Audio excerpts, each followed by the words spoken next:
Welcome to Millennial 712. I'm Andrew. I'm Laura. And I'm Pamela. Did you two have a nice weekend? Yeah, very restful. I didn't do shit. Oh, lovely. I also did not do shit. Well, yeah, I too did not do much shit. And I was having a nice weekend until Saturday night, when San Diego Comic-Con announced that they were going to have a special convention, which is good news. The bad news is that they've decided to do this over Thanksgiving weekend. Thanksgiving is a Thursday. The convention is going to be that Friday to Sunday, which means all the people working in the service industry, the hospitality industry, and the food industries in the local San Diego area won't be able to spend their first Thanksgiving since COVID with their families. They instead will have to be in the Gaslamp District working for all the nerds who are in town for Comic-Con. And I find it so infuriating that Comic-Con would decide this year that they're going to do a convention Thanksgiving weekend, taking people away from their families. I don't care about the people who are attending. And I think they probably picked these dates because they knew it would be a hard choice for people. You know, do I see my family over Thanksgiving or do I go to Comic-Con? So less people will go to this Comic-Con. So maybe that's their way of making it smaller. But how about the people who have to work the events? They can't just show up the day after Thanksgiving. That's a week-long event. Right, Pam? Yeah, but also not to mention the travel accommodations, because San Diego has a nice airport, but it's kind of small. And like so much traffic comes in when people are traveling to Comic-Con. Same with the train that goes between Los Angeles and San Diego. It's a lot. What infuriates me is that the people who selected this date, they're not going to have to work Thanksgiving. They're not going to have to work Thanksgiving weekend. A lot of people have been criticizing this decision, so maybe they will change their mind. I feel like there's just enough backlash where that might happen, but who knows? The reason I bring this up is because San Diego Comic-Con is the biggest pop culture convention in the world, and they could have picked any weekend they wanted, and it would have happened because the San Diego Convention Center would make room whichever weekend they wanted to do it. I don't know if they've announced anything for New York City Comic-Con, but I know that's usually in the fall.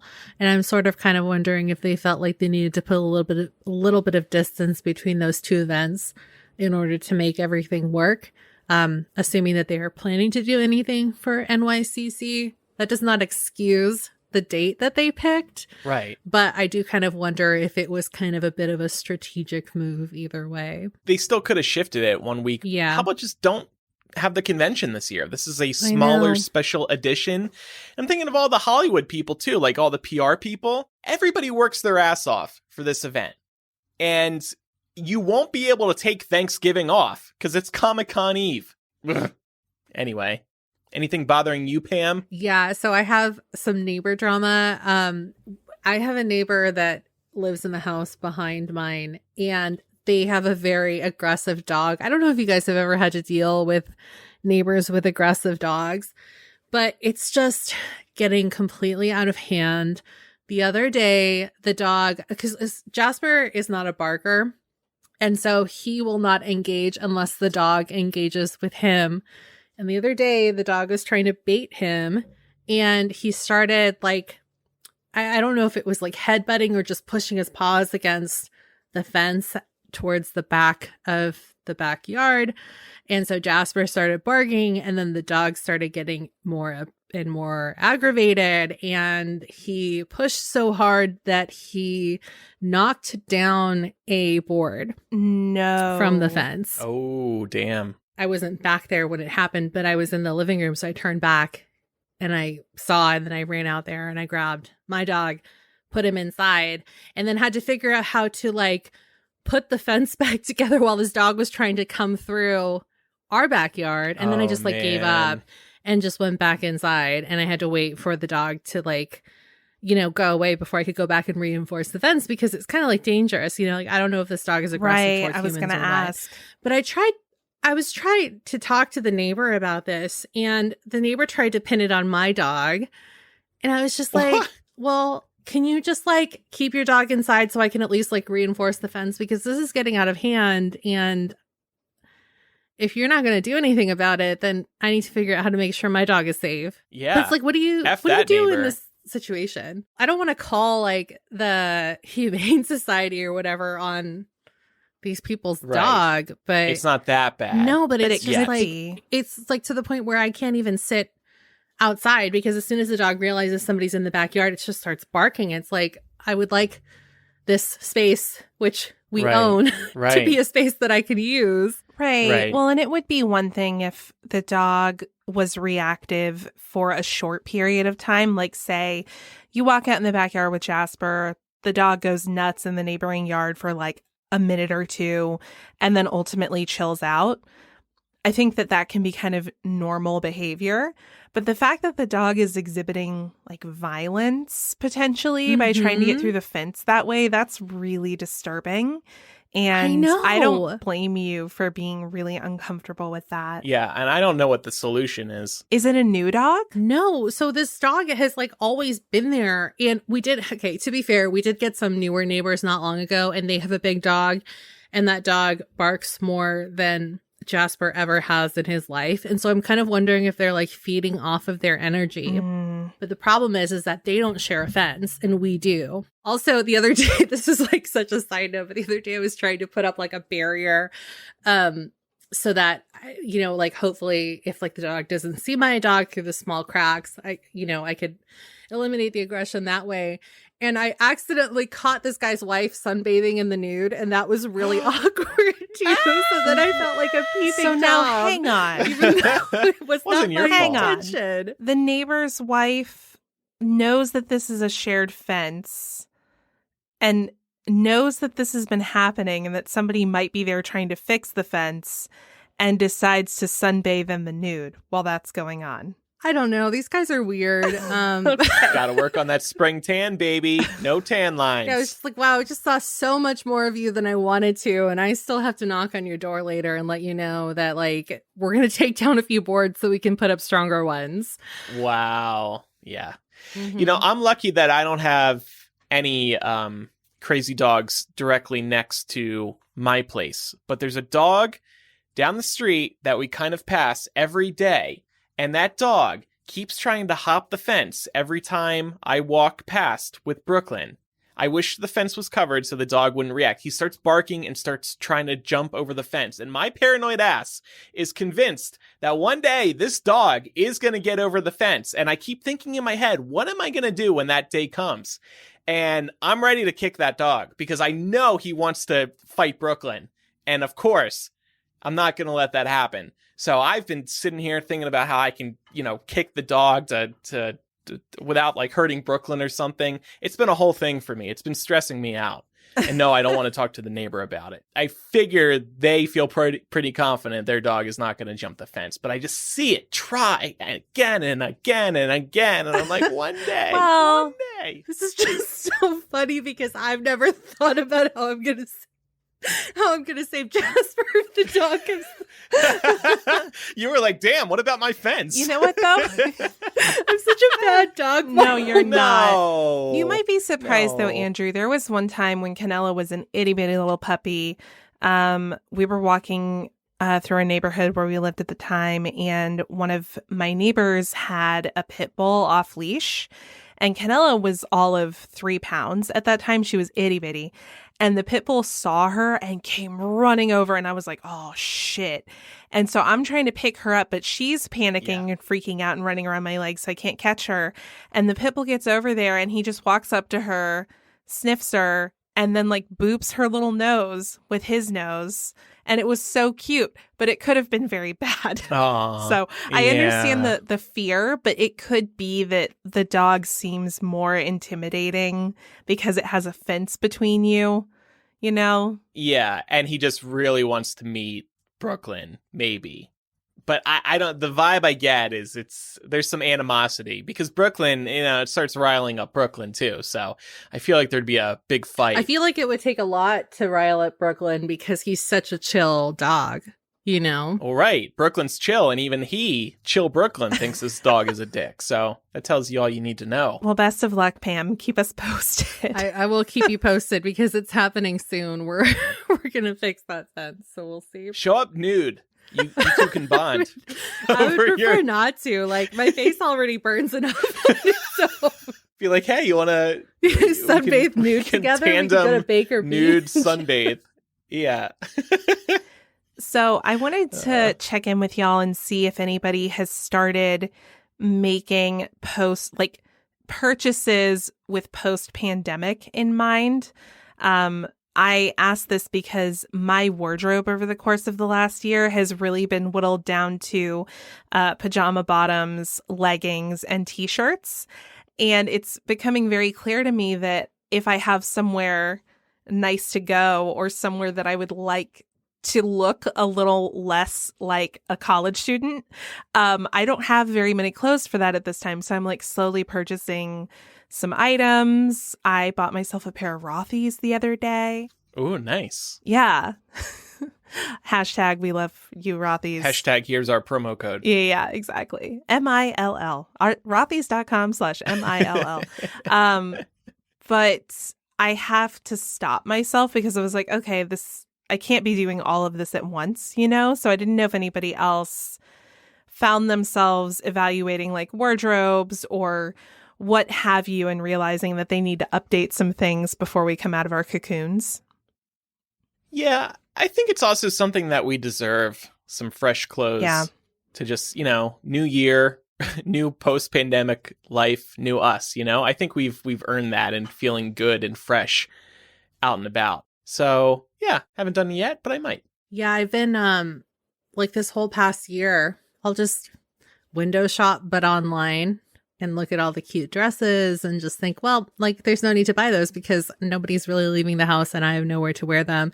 And then the other day I was doing the same thing.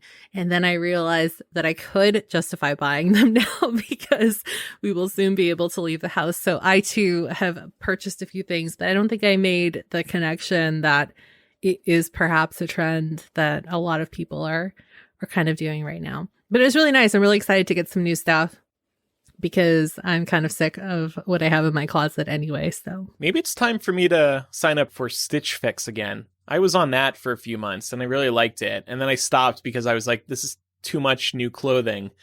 And then Pam was like, it's fast fashion. Is that the term? So it's all like cheaply made. So that kind of turned me off from it too. But I did get some nice stuff that I still wear from there. Yeah, I've only ever heard good things about Stitch Fix. Yeah. Yeah. They have a mix, like, because you can set the your specifications for like the cheapest items or Right, your budget. Yeah. Yeah. Okay, I'll sign back up. We also received one piece of listener feedback I wanted to air as well. Jenny said, just a note regarding volunteer search and rescue. They are professionals. My husband is a paramedic and firefighter, and he volunteers his time to go in searches. All of his colleagues are also experienced Rangers, Eagle Scouts, logistics people, retired EMS. Just want to make you aware. Thank you. Last week we were talking about, like, do we want volunteers to come and rescue us in Zion? Volunteers. They're not so good. But as Jenny points out, these people are all very experienced, and I apologize for implying that maybe they're not talented people. So before we continue with today's episode, we have a word from our first sponsor this week, Talkspace. Trying to balance work, home, relationships, and everything else is challenging for everyone. On top of our everyday obligations, we have to deal with underlying fear and uncertainty from the pandemic, with many of our normal support systems no longer in place. Working with a therapist can give you that support you're missing right now. Having someone to talk through your worries and help prioritize what's really important can work wonders. Because now more than ever, it's a good idea to seek out a little extra help for our busy, demanding lives. This is why I want you to try Talkspace. Talkspace is the #1 online therapy platform that has thousands of licensed therapists trained in over 40 specialties, including anxiety, depression, relationships, and more. Your therapist can help you set and achieve your goals. Having someone to talk to truly listen to you and give you advice makes all the difference. Your therapist will be focused on you and doing what they can to help you thrive. And Talkspace is a fraction of the cost of in-person therapy. Instead of waiting for an appointment, you can send unlimited messages to your therapist 24/7 and they'll engage with you daily, 5 days a week. You can send messages to them from wherever you are, making it very convenient all the time. if you are in the car, if you are on your couch, wherever you may be, you can reach out to your therapist. And that is so comforting. As a listener of this podcast, you'll get $100 off your first month with Talkspace. To match with a licensed therapist today, go to Talkspace.com. Make sure to use the code MILL to get $100 off your first month and show your support for the show. That's MILL and Talkspace.com. Time to talk pop culture now. So I wanted to talk about a couple updates on the Disney front. Disney announced Cruella and Black Widow will hit Disney Plus day and date with their theatrical releases on May 28th and July 9th, respectively. These will be premiere access films, meaning you'll have to pay $30 each on top of your monthly Disney Plus subscription.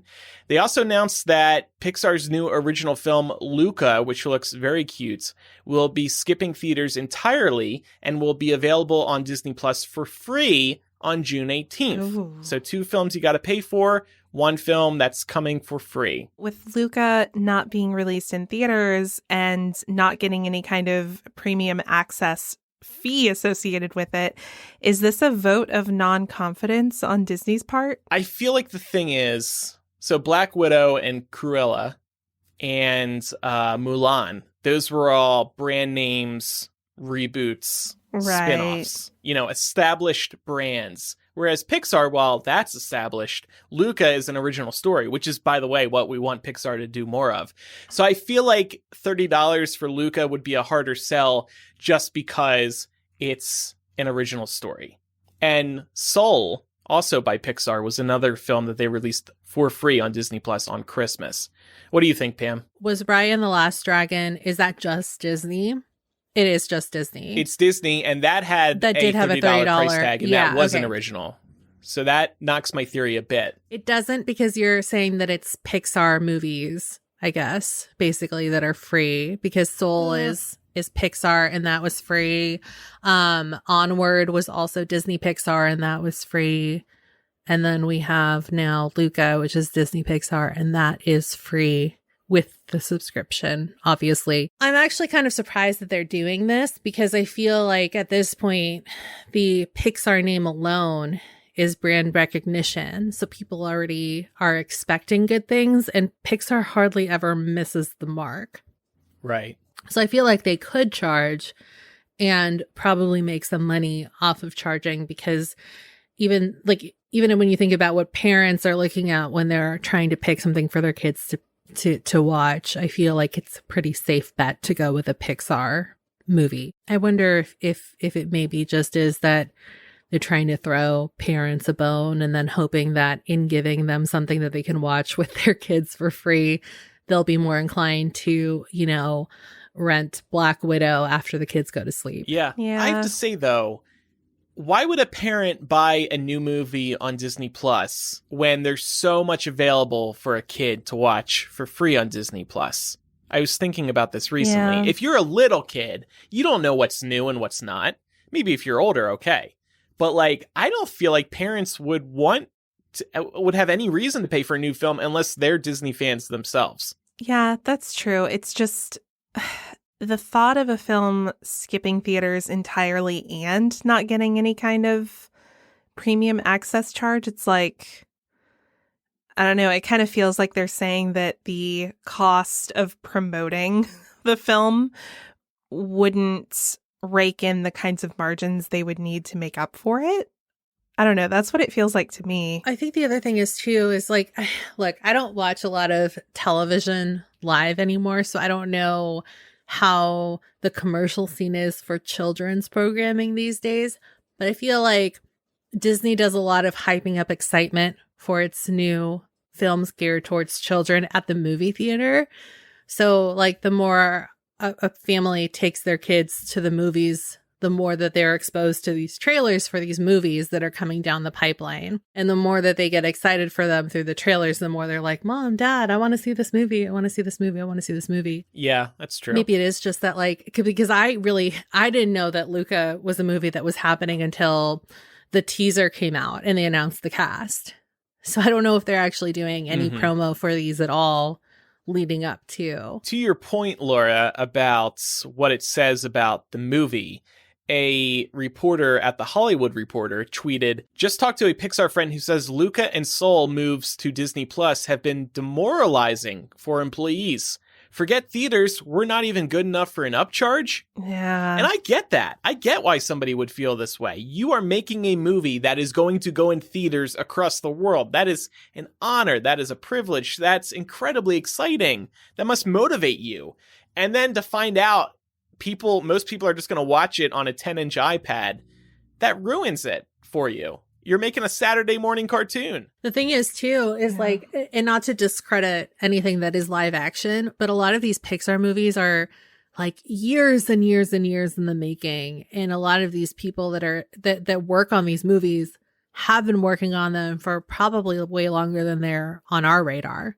You know, even if you're like the biggest Disney fan in the world and you're always up to date on like all of the rumors and like the news and stuff like that, they have their slate set. And like an Onward or a Monsters Inc., 7 years in the making is not uncommon for movies like that. Right. Yeah. It takes up a big chunk of their lives. Back to Premiere Access for a second. So Black Widow was originally slated to hit theaters May 1st, 2020. They kept delaying the movie. They really wanted to put it into theaters. It seems like they didn't have a choice at this point. They had to release Black Widow. They couldn't wait any longer because these Marvel movies exist within a timeline. They have to get certain information out at certain points so they can release other content that reacts to what happened, in this case, in Black Widow. So I wonder if that was what was going on with Black Widow. But on Premiere Access, this extra $30 on top of your existing Disney Plus subscription, my concern with this, and that they've done this multiple times now, is they are conditioning us to get used to this idea that we pay for a monthly subscription and then we pay extra fees to watch additional content. Yep. If we get used to this on Disney Plus, who's to say Netflix won't start charging us extra for early access to, say, Stranger Things Season 4? Or another big title in the next season of Queer Eye. They will do this because they know they can get away with it. And I'm worried this is going to become the norm. See, what you have to do then, Andrew, is you have to turn your living room into a community theater. So you pay, Rent it out. You pay these upcharge fees and invite your neighbors over, all of them, ask them for $1 or $2 each. You make some good money. Yeah. You can definitely remake your investment. I'm going to charge my neighbor with the man bun double because I really don't like that guy.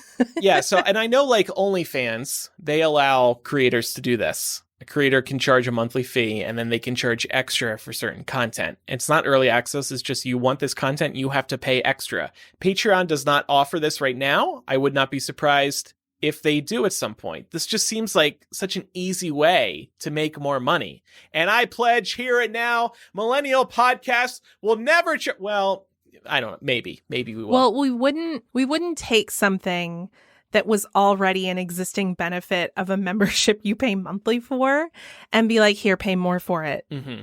Right. Like we're not going to do that. This is all just very interesting though, because if we had never been in a pandemic year, this is not even a feature that Disney Plus would have thought to offer because they would still be in the pockets of movie theater chains all over the world. We've all gotten used to paying monthly for all kinds of subscriptions, and that's fine. That makes sense. And this is the next step. Extra fees on top of your existing subscription. So the big question is, will we pay $30 to watch Black Widow? I would like to think that I wouldn't, but a lot of it's going to depend on how comfortable I feel going to a movie theater in July. You know, if things have reached a point where it doesn't feel like an unreasonable thing to do, then I'll see it in theaters. But I'm a pretty big Marvel fan, so I don't want to be spoiled. Right. So I guess that would be worth $30 to me. I probably will because I'll split it with my brother because we split the costs of the there you go. Of the streaming services anyway. So then it's the equivalent of going to like an AMC, except with the luxury of being able to stay on my couch in my pajamas. Right. I'm just, adding more fuel to the fire when it comes to this problem. But convenience, If we're fully vaccinated, it seems And what I personally will be, if most people are fully vaccinated by that time, and that seems to be where things are going in America, I see no reason why movie theaters won't be back to normal by July. Right. I'm so used to living in this pandemic world, I wasn't even thinking about going into theaters. I'm just like assuming I'm going to pay for it on Disney Plus. I miss going to the movie theaters. I just like the option, just knowing that if I don't want to go for Black Widow, then I can watch it at home. Yeah. You know? Mm-hmm. So that's kind of nice. In related news, the price of a monthly Disney Plus subscription just went up to $7.99 per month. So hopefully many of our listeners locked in those annual deals. And in some other related news, Warner Brothers has struck a new deal with movie theaters. Starting in 2022, new movies will have a 45-day exclusivity window at theaters before moving to HBO Max. So that means in the case of Fantastic Beasts 3, it's going to hit theaters, so they say right now, July 15th, 2022. That means you'll be able to watch it on HBO Max August 30th. That's just 45 days after. That's a big deal because the exclusivity window for theaters used to be 90 days. They're slashing that in half. I'm excited by that. I don't know if that's really going to change whether or not I see a movie in theaters because 45 days still is a very long time. But for some movies, it might. Some movies I'm like on the fence about seeing. I think for the average moviegoer, waiting that long is nothing. But Yeah. we enjoy being in the discourse of, you know, stuff as it gets released. So it's kind of like twisting the hand for people like that. Mm-hmm. I wanted to talk about the trend of gritty reboots and remakes. I was specifically inspired to bring this up because for anybody that missed it, the CW is bringing the Powerpuff Girls back. This is going to be a live action series that is very much unlike the cartoon of your childhood. Instead, it's actually going to pick back up with the Powerpuff Girls in their early 20s, and they're kind of like all washed up and grappling with the trauma of losing out on their childhoods because they spent that fighting crime and saving the world instead of actually like being kids and stuff. And so they're all in like various stages of life and completely split up, and then they come back together and try and figure out if they can still be the superhero trio that can save the world. So that's what's coming down the pipeline at the CW. But the CW is like no stranger to doing these kinds of remakes of, you know, titles that we grew up with as kids that were definitely not as dark. They have the Nancy Drew series, which again is much grittier than the book series that is geared towards children. The Hardy Boys is also coming down the pipeline as well. So it's going to be along a similar vein. And then of course, Archie Comics has really gotten an update over there, and it's a lot darker and a lot sexier because of, you know, Riverdale, and also Sabrina the Teenage Witch, which has been rebooted into Chilling Adventures of Sabrina, although that was also based on a comic that was a little bit darker than the sitcom. But I think most people have, you know, Melissa Joan Hart's version of Sabrina the Teenage Witch in their minds when they think about that entity in comparison to what Netflix has put out.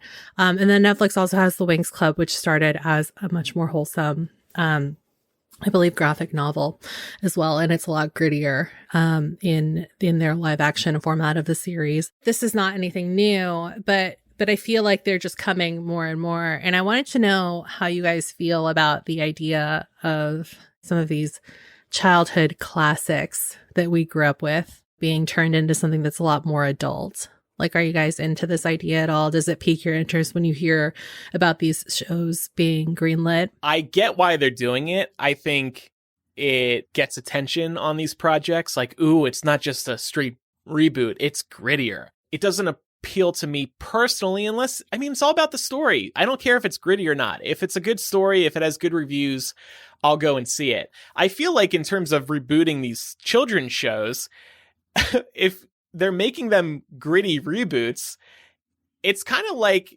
reflecting on our own lives. Like, everything is happy and rosy in our childhoods, and then we grow up and we're washed up and we're grappling with the trauma of our lives. So it's like relatable in that, oh wow, even the Powerpuff Girls have even a the hard Powerpuff time. Girls need therapy. Yeah, need therapy and are having a hard time paying their student loans and can't buy a house, stuff like that. So like maybe they make these gritty because that means we're going to be able to relate to them on a personal level. And for children's shows, you watch these as kids, you grow up, you're no longer interested in Powerpuff Girls as you watched them when you were 12 years old. You want to see a story that really appeals to you, an adult. Yeah. I really like the take that adulthood is just a gritty reboot of all of our childhood. Like, we're still here, but damn, things suck now. Everything's so dark. Yeah, I'm definitely here for the gritty reboots when they make sense. Like, I think about the Dark Knight trilogy, for example. Like, that made sense. Powerpuff Girls, it feels like a stretch. And I say this as somebody who was a huge Powerpuff Girls fan as a child. As a matter of fact, me and my two closest friends at the time, we pretended that we were the Powerpuff Girls. I was Bubbles. And yeah, I was a big fan as a kid, but I don't know if I need this. Okay, well, that's a really interesting revelation. I didn't know that you were so into the Powerpuff Girls. Oh, yeah, I was. So, okay, but so if the Powerpuff Girls was your comfort show, and to this day, if you were, a little stressed out, you're like, let me just go revisit some old Powerpuff Girls episodes. Do you feel like those two entities can exist on their own, or would you just prefer that, they stay separate? That's a really good question. It's not really something that I have revisited as an adult. So I kind of like looking back on the childhood nostalgia of it, especially that we were super into it and we called each other by the Powerpuff Girls names. Hey, Bubbles! I got in trouble one time because I literally wrote Bubbles in the name line for a homework assignment that I turned in. Oh my gosh. My teacher was like, who the fuck is Bubbles? I mean, he didn't say who the fuck is And you Bubbles, got in trouble for that? Was it a mistake saying. Or did you do it on purpose? I mean, was it a mistake? I don't know. I chose to write Bubbles. Yeah, but maybe you just weren't thinking and you decided to, you always call yourself Bubbles. Your friends call you Bubbles. So you wrote down Bubbles. I really enjoy that you're giving me an out here, Andrew. I don't remember what I was thinking when I did that. But yeah, no, definitely leaving that piece of nostalgia in the past I'm okay with. Will they age up the title of the show too? Will they call it the Powerpuff Girls or will they just call it the Girls? The Squad. I'm pretty sure it's still going to be called the Powerpuff Girls, but you never know. I mean, for example, Riverdale is based off of the Archie comics, but it's not called Archie comics. Mm-hmm. The Powerpuff Women. The Powerpuff Young Adults. The Powerpuff Girls. Post-puberty. Is there any movie or TV show or book series that you guys would actually like to see rebooted into something that's a lot darker and grittier than what already exists? I haven't thought about this. SpongeBob SquarePants. I used to love that's already that show. Kind of deep. Yeah, it is. SpongeBob kind of gets deep. There's some adult humor. I think the obvious choice for me is Harry Potter. Yeah. That already lends itself to being a lot darker than what we got, huh? Can you make it any darker? Yes. Yeah, you could talk about the childhood trauma of Harry living in a cupboard for all of his years. I feel like when we make fun of the cast of the Harry Potter movies being it's much darker this time, much darker. We're making fun of it because it's they had opportunities to take things to a really dark place. And there are some times where the Harry Potter movies felt kind of sanitized. Okay.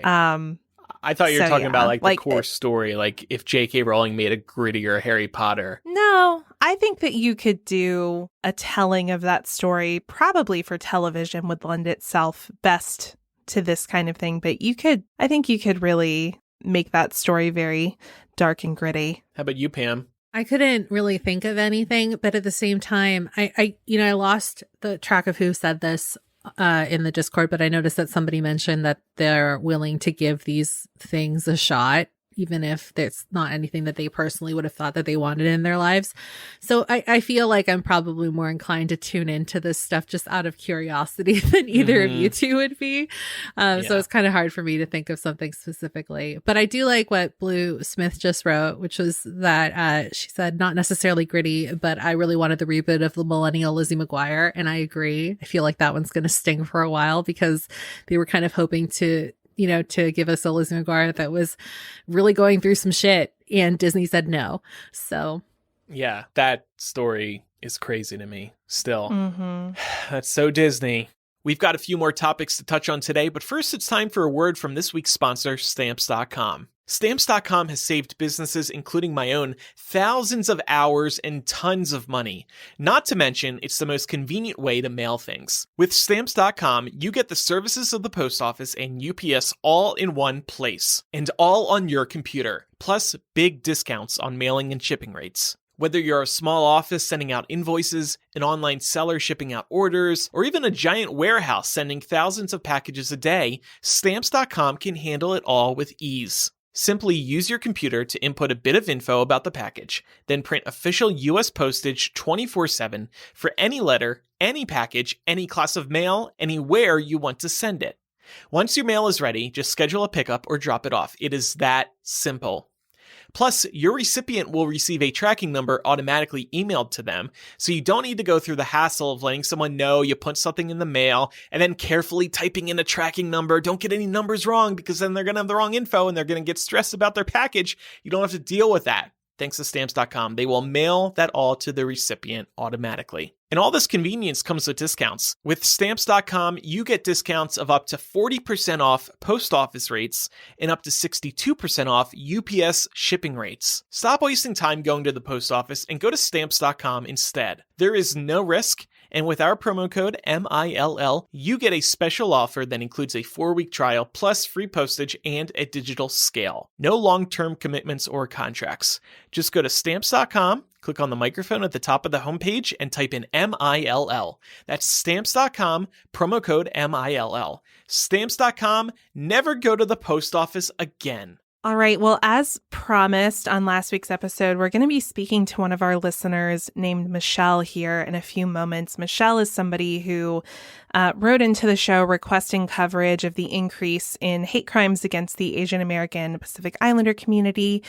So we'll be having her on in a moment. But first, I just want to share like a quick mini story, potentially like Laura's Rage of the Week type thing.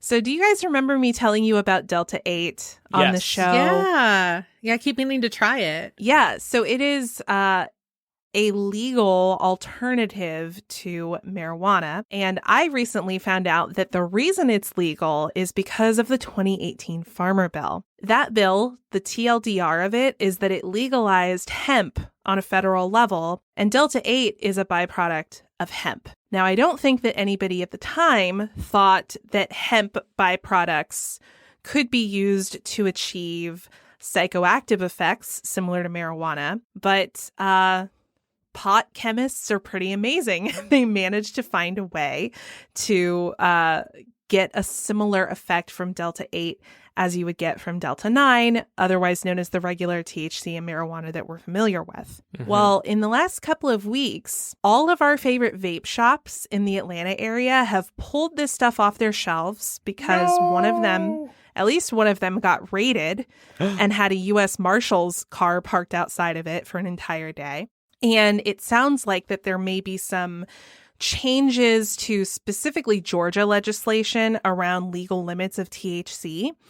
And all of these shops are preemptively pulling product off their shelves to send it out for testing to make sure that it's all still legal, depending on these updates that may come out of the state legislature. I was also reading that similar things are happening in South Carolina. I don't know what's going on in other states. I know I definitely heard from a couple of listeners who were like, hey, didn't know this existed. Totally found it here. Thanks for the heads up. So just be careful, because it sounds like this was kind of a loophole event that the DEA didn't see coming. And now it sounds like some states are starting to pump the brakes a little bit. So just be careful. Yeah. Keep yourself posted. We're going to post an article in the New York. We're going to share an article from the New York Times about the 2018 Farmer Bill with more information about all of this in the show notes. But yeah, it's been a weird couple of weeks. I'm sorry that you're going through this. I saw in this New York Times article that, and you may have mentioned this a few months ago, so I apologize, but Delta 8 has the same effects of getting high, stress release, without the same anxiety producing high that some can experience with Yes. THC. That's my problem. I get anxious when I smoke. And I know you've said there's a certain type of weed. I don't smoke. What is it called? Well, you would probably prefer indica strains. Indica. Yeah, those are Yes. more chill. But I'm too afraid to try. So maybe Delta 8, maybe I'll give it a shot since it doesn't produce that anxiety. Yeah, it is more of a mellow high. It's more of a body high and less of Ooh. like negative thoughts type high. Body so high. definitely worth trying if it's still legal where you are. But definitely could vary state to state. Got it. Okay. All right. And as promised, we are now joined by Michelle. Michelle is one of our awesome listeners. She reached out to us within the last few weeks asking that we cover the increase in hate crimes against the AAPI community. And she's here with us right now. Hi, Michelle. How are you doing? I'm doing great. How about you guys? Hi, Doing Michelle. great. Tell us a little bit about yourself. Yeah, of course. So my name is Michelle, and I am a member of the AAPI community who was born and raised in the beautiful city of Vancouver, Canada. And I'm of Taiwanese, Chinese, and Japanese descent. I grew up thinking I was a millennial, but realized this past year that I'm actually Gen Z. So I guess I'm a Get out. millennial. Zillennial. What? I feel like I'm like in the middle, so I don't really know what I am. But I like can- Zillennial. Yeah, I can relate to both generations a little bit. And I'm currently doing my master's degree at an American university from home. And I think I'll be doing my whole master's degree from home in light of recent events. So I'll see how that goes. Okay. I just want to preface my time on the show here by saying that I'm clearly of East Asian descent. And obviously the Asian American experience is extremely diverse. So I can only speak from my own experiences, but hopefully what I say on this show will be representative of the Asian American listeners of the show. So, as I said, you reached out a few weeks ago requesting coverage of the increase in these kinds of hate crimes. Can you reflect on the last year as a member of the AAPI community? Yeah, for sure. So I think in light of everything that's happened over the past 2 weeks, it feels like the first time that AAPI issues are being taken seriously, rather than just things that I have to contend with or just suppress to be accepted in North American society. And I think it's been a really great 2 weeks, as it's been empowering to see that it's kind of a watershed moment or this kind of political awakening for Asian Americans. Because often in political polls, Asian Americans are actually considered to be statistically insignificant for some reason. And also just growing up, I've never really seen myself represented in mainstream American entertainment in both films and music. And I guess if I were just to reflect on the whole past year, it kind of feels like whiplash because growing up in the media and in politics, I felt so invisible. And to suddenly feel this hyper visible, it's been kind of a jarring and new traumatic experience. And what's especially insulting is that Asians as a whole are really family-oriented people. And it's really common to have 3 generations in one family. And we also have a lot of pride in our culture and our long history as well. And in addition to that, a lot of Asian countries historically have had such respect for America as well. For example, in Mandarin, the word for America is 美国, which means the blank land or blank country. So I just wanted to ask the host what you think that might mean. So fill in the blank. Yeah, exactly. Yeah. Promised land. Huh. Yeah, that's what I was thinking. You could just be whatever you want, right?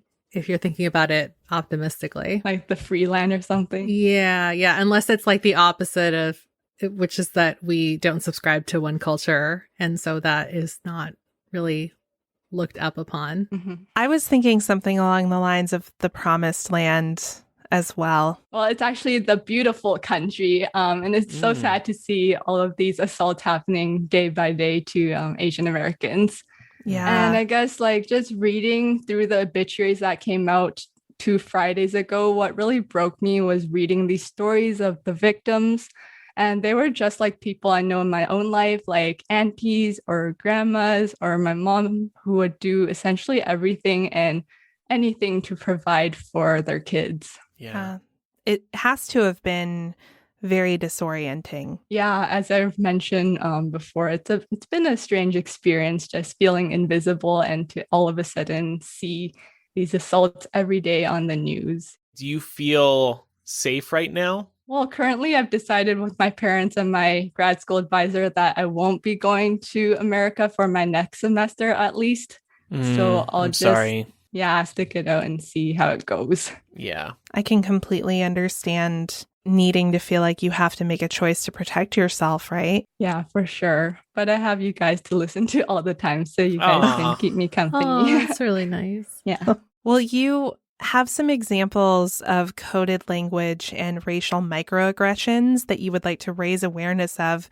Could you tell us more about that? Yeah, for sure. So I think hearing some microaggressions over and over in my life is almost more hurtful than hearing some random racial slur on the street. And one of the most common ones I've heard all throughout my life is the infamous phrase, "Where are you from?" And to that, I always respond, Canada or Vancouver. And to that, some people follow up with a question, no, but where are you really from? And hearing that time and time again is a little hurtful because it really drives home this perpetual foreigner status that we don't really belong in our own country or like in North American countries because we live different from the majority of the people here.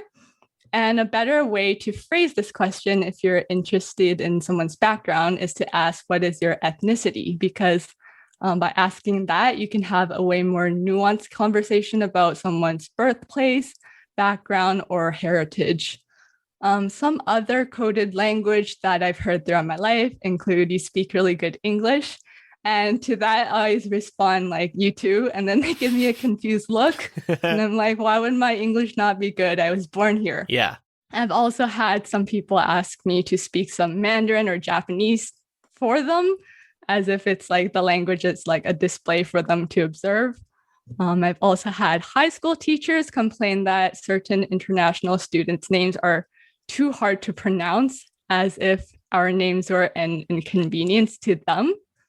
I also wanted to touch a little bit touch on my experience as an Asian woman and the intersection between race and gender that I face, which played into the Atlanta shootings for sure 2 weeks ago. Mm-hmm. So because of the American sexual imperialization and this whole history of seeing Asian American women as both these hypersexualized porcelain dolls and at the same time these docile and submissive creatures, this creates the perception that we're essentially of either extreme. And personally, I've had a few experiences of yellow fever, and it's kind of surprising how open some white men are with that. So whenever white men ask me out, I have to always be a little bit suspicious and wary, just to make sure that they're not into the idea of me that is portrayed in film and media, but rather that he wants to get to genuinely know me for me. And lastly, I just have this quick story.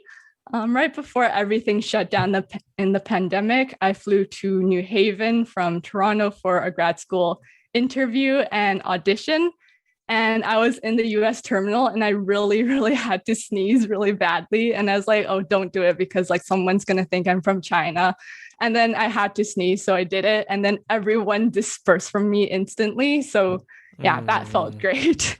Gosh. I just wanted to ask the panel, like, have you heard of any additional microaggressions towards any Asian American kids in school or in the workplace? I grew up in a very white city and also in a very white county.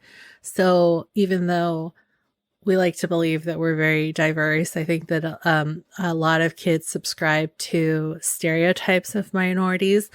So one thing that I always heard tossed around with regard to the Asian Americans that I went to school with was anytime they did well, people would say, oh, but you're Asian, as though like that was supposed to define why this person did so well. So it wasn't really that they did well based on their own merit or that they had studied really hard. It was literally just like, of course you did well on your math test or your science test or your English test because you're Asian. And I think that that's probably a common misconception that all Asians are really good in school. Yeah, exactly. And it just feeds into this whole model minority myth, and it adds a lot of pressure for Asian American kids for sure. Yeah, really echoing Pam's sentiment. I think that is probably the most prevalent version that I've seen just throughout school. Like even when I was in grad school, a large portion of the students in my program were international students, most of whom were from Asia. And the number of times I heard people attempting to say something very well-meaning that came out as that sort of like, well, they're just naturally smarter type stereotype was pretty shocking to me. And those things are ultimately one of the reasons why I left academia was because there is such a propensity to try and box people in that way and teach you what you can expect about a person before you even know them. Yeah, exactly. And it pins any Asian Americans' accomplishment on their whole race rather than their individual hard work and merit as well. Exactly. Yeah. We've been able to share a number of resources with our audience, thanks to you. But are there any others that you would like to amplify today? I think the most important thing one can do during this difficult time is just to really educate yourself about Asian American history. Because as Laura and Andrew mentioned 3 weeks ago, so much of our Asian American history has been erased from American textbooks, essentially, and discredits all of the hard work that Asians, including Chinese and Japanese, did on the Transcontinental Railroad and the CN Railroad, and with a lot of other projects to build and bridge America together. So one really great resource I would recommend is PBS's documentary called Asian Americans.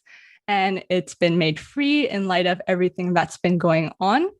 And it includes a lot of great historical stories like the Canadian Exclusion Act of 1882, the Page Act, and the Japanese internment after Pearl Harbor that Pam brought up a few weeks ago as well as the model minority myth, which is essentially, if you haven't heard of this term before, it's a performative tool used by predominantly white institutions to pit minorities against one another. And it creates a lot of discord among minorities and overall hurts everybody. The second resource I would recommend is to sign up for a bystander intervention course. And this would be really great because it's just under an hour long. And then it really teaches you how to deal with situations if you see any Asian American hate incidents or assault on the street. And it teaches you how to help out somebody in need in a safe way. And with everything that's been happening, I've seen so many social media posts and news stories of Asian Americans being attacked. And while they're like bloodied or unconscious on the ground, nobody really goes to help them. And it's really heartbreaking to see that time and time again. So please sign up for this course if you can. And I think this will help everybody a lot. And lastly, I would really encourage everybody to please support Asian entertainment and small businesses, because over the past year and more, Asian businesses have really been crippled by this double whammy of both COVID and xenophobia. So I'd really encourage people to go out and order some Chinese takeout or some sushi and ramen or boba, because it's all really delicious and hopefully it's a win-win for everybody. And I just wanted to end my time here on a positive note and to say that I'm really proud to be Asian American, because not only did I grow up multilingual, but I also have this broadened perspective of the world that I wouldn't have had if my parents did not immigrate to Canada in the 80s. Darn right. All well said. Yes. Thank you so much for joining us today, Michelle. And thank you so much for helping to open our eyes and helping us prepare to be able to have the conversations we've had over the last couple of weeks. And most importantly, thank you for using your voice. Yeah, and thank you for being willing much to come on the show. Yeah, thank you so much for having me on. We've got a to-do list now. I'm very excited to pursue it.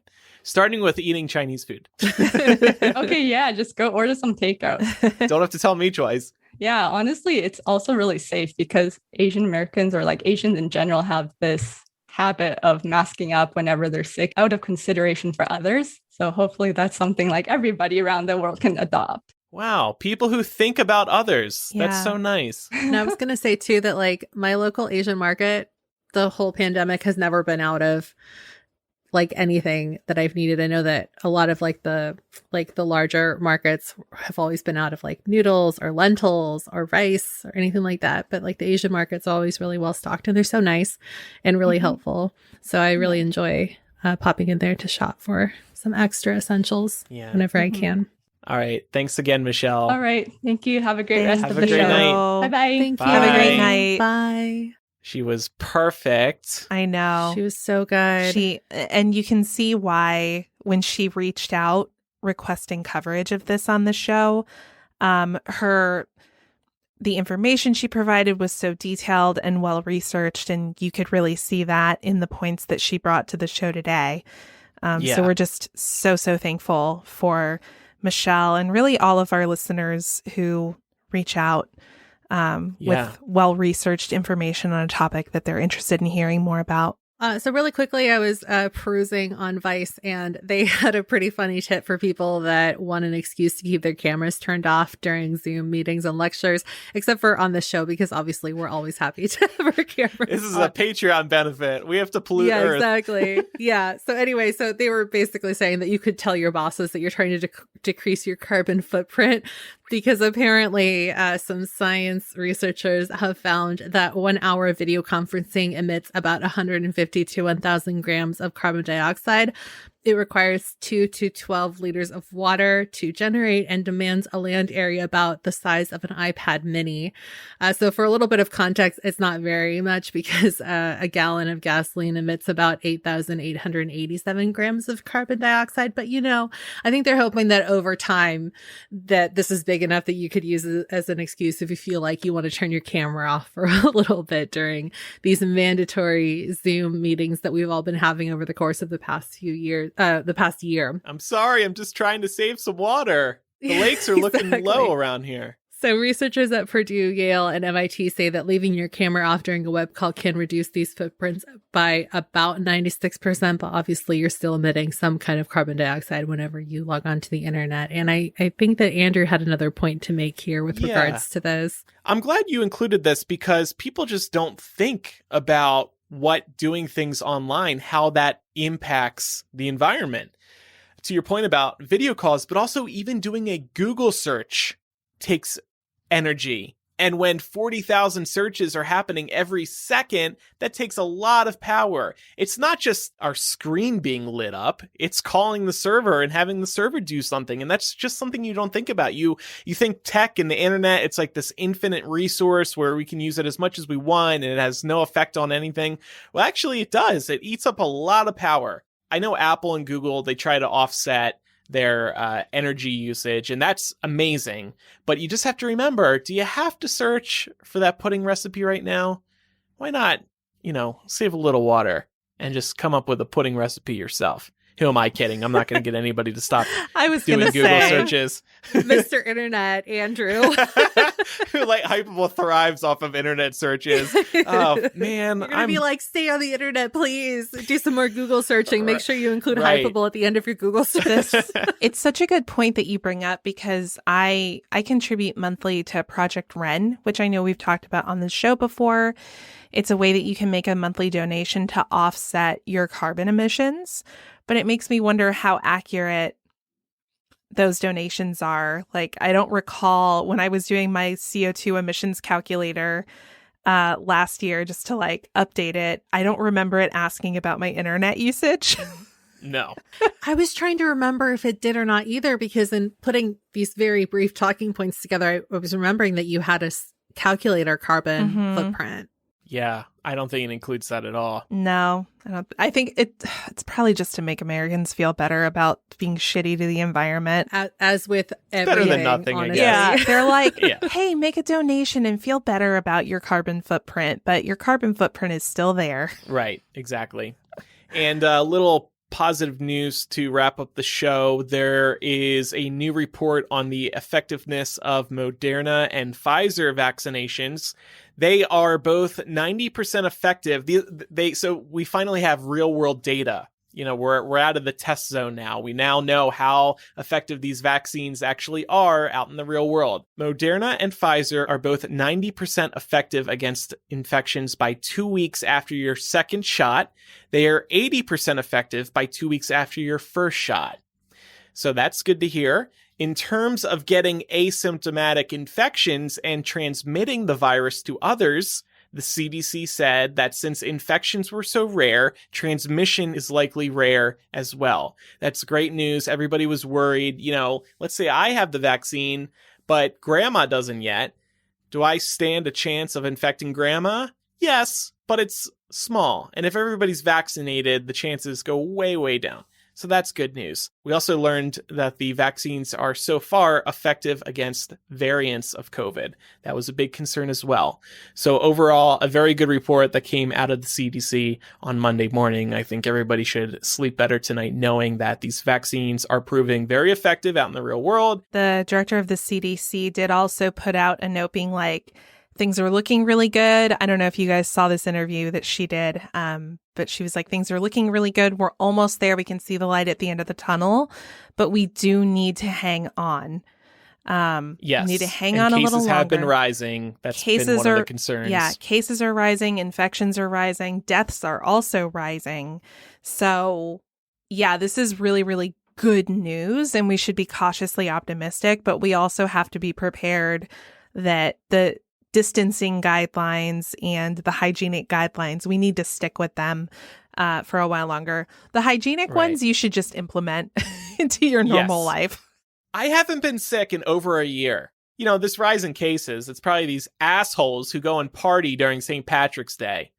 You know, we saw this steep decline and people are letting their guard down. That did already happen, didn't it? Yeah. See, I have like no concept of holidays anymore because this is like our second go around with you don't leave the house. I haven't been celebrating. You just see your neighbor sunbathing nude. That's Believe me, the extent of your I excitement. have enough drama just with the with the neighbor and his dumb dog. Anyway, yes, people are letting their guard down, but I also think it's because of St. Patrick's Day. We saw these huge spikes around the holidays, then plummeted. The daily cases plummeted after the new year, and now climbing back again as people start to congregate again. So keep the faith, people. Yep, stay the course. Okay, time for recommendations. I would like to recommend a show on Netflix called Lupin. It's Harry Potter spinoff? No, I wish. It is... it basically follows a character who has built his entire persona around the literary character Arsène Lupin, the gentleman thief. And it is so good. I don't even want to spoil anything for anybody.